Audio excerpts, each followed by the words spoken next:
Okay. Super move number 9. Oh, this is good. Oof. Super move number 9. Do not answer tweets, emails, texts, phone calls, Facebook messages, or knocks at your door during boundary times. Oh, gosh. Walk me through this. The other day I had a vendor show up at my house. You know? Is this true story? A vendor. So it's a supplier that we work with. Yeah. He showed up at my house. So I'm getting a phone call. Mm-hmm. He says, "Hey, I want to stop by, pick your brain on something." And I said, "I'm here physically, but I'm not home." And he said, "What do you mean?" I said, "You can't come in." Mm-hmm. What do you mean?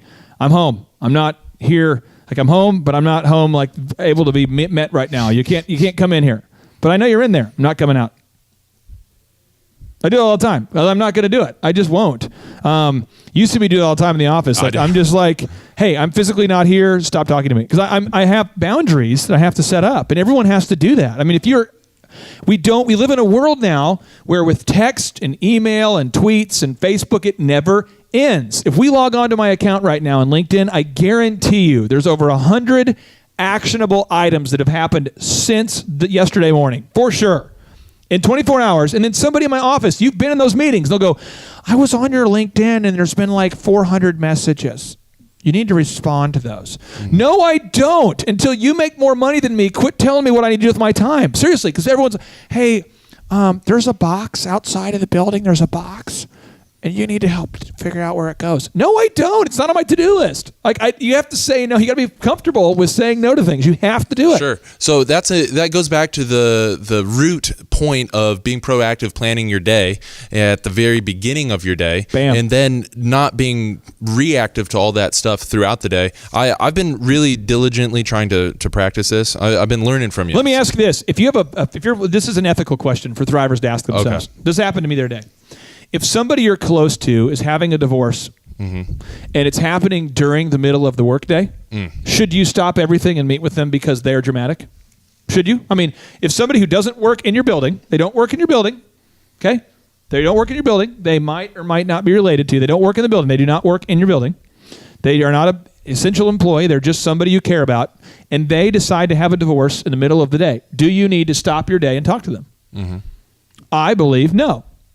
So I got the message, and I said, "Hey, I'm so sorry to hear that. I will call you tomorrow." Why? Because I was already booked out. I'm in a meeting, and then I have another meeting, another thing, and I have a fully booked day.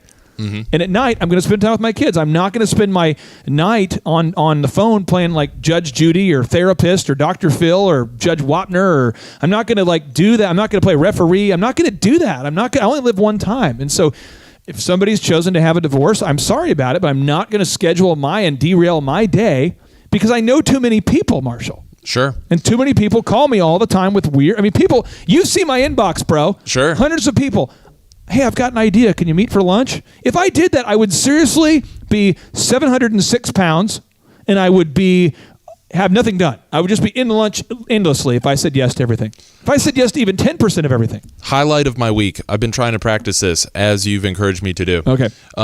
Yesterday we had a gentleman. He called me, watched it go to voicemail. He texted me again, called me again, let it go to voicemail. Oh, you watched it happen. I rack up like 8 or 9 of these kind of messages trying to reach out. I get an email. Okay. Yeah.